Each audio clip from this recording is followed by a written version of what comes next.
Vellore காட்பாடியில் MP Kathir Anand வீட்டின் முன்பு காலை 9 மணி முதலே அமலாக்கத்துறை அதிகாரிகள் காத்திருக்கிறார்கள். இந்த காட்சிகளை பார்த்து வருகிறோம். கதிரானந்த் வெளிநாடு சென்றிருக்கும் நிலையில் அவரது வீடு பூட்டப்பட்டிருப்பதால் அதிகாரிகள் காத்திருக்கின்றனர். விவரங்களுடன் செய்தியாளர் செல்வம் இணைந்திருக்கிறார். செல்வம், தற்போது சூழ்நிலை என்ன?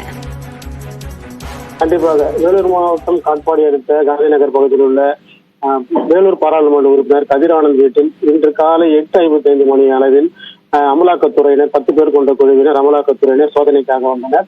அவர்கள் அப்போதிலிருந்து வீடு பூட்டப்பட்டிருப்பதால் சுமார் 3 மணி நேரத்திற்கு மேலாக வெளியிலே காத்திருக்க வேண்டிய சூழ்நிலை ஏற்பட்டுள்ளது. இங்கு வந்த அமலாக்கத்துறையினர் வீட்டினுடைய முன்பக்க கேட் மட்டுமே திறந்திருந்த நிலையில் உள்ளே சென்றவர்கள் வீட்டினுடைய முன்கதவு முழுவதுமாக பூட்டப்பட்டிருந்ததால் அவர்கள் தற்போது வரை அங்கேயே காத்திருக்கின்றனர். இதற்காக அவர்கள் அருகில் யாரிடமாக அல்லது உறவினரிடம் சாவி கொடுக்கப்பட்டிருந்தால் அதை வாங்கி திறந்து அவர் உள்ளே சென்று சோதனையிடலாம் என்ற கோணத்தில் விசாரணை மேற்கொண்டு வருகின்றனர்.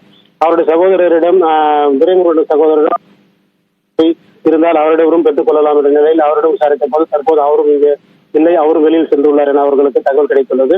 இதன் காரணமாக தொடர்ந்து அவர்கள் அங்கேயே காத்திருக்க வேண்டிய சூழ்நிலை ஏற்பட்டுள்ளது. மேலும் காலை உணவையும் அவர்கள் அங்கேயே எடுத்து வந்து சாப்பிட வேண்டிய சூழ்நிலை ஏற்பட்டுள்ளது.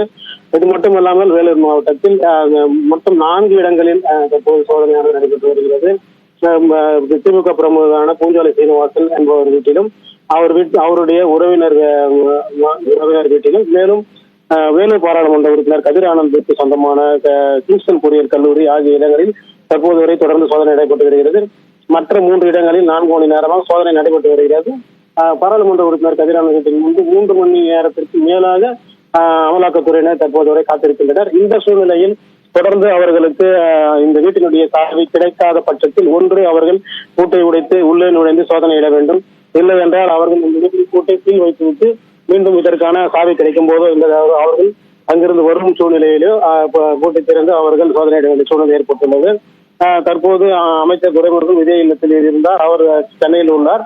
மேலும் இங்கிருந்து பாராளுமன்ற உறுப்பினர் கதிரானந்த் வெளிநாடு சென்றிருப்பதால் இந்த நிலைமை ஏற்பட்டுள்ளது. மேலும் இதில் குறிப்பாக இந்த தகவல் அறிந்து வேலூரில் உள்ள திமுகவினர் சுமார் 200க்கும் மேற்பட்டோர் சம்பவ இடத்தில் வந்து குவிந்தனர். அவர்கள் அமலாக்கத்துறையினர் காத்துக் கொண்டிருப்பதால் அவர்களும் சேர் போட்டு கிட்ட 200க்கும் மேற்பட்டோர் வீட்டிற்கு எதிரேயே அமர்ந்துள்ளனர். இதனால் காவல்துறையினரும் தற்போது இங்கே பிரச்சனை ஏற்படாமல் இருப்பதற்காக குவிக்கப்பட்டுள்ளனர். தற்போது இந்த இடம் மிகவும் பதற்றமான சூழ்நிலையாக காணப்படுகிறது. விவரங்களுக்கு நன்றி செல்வம்.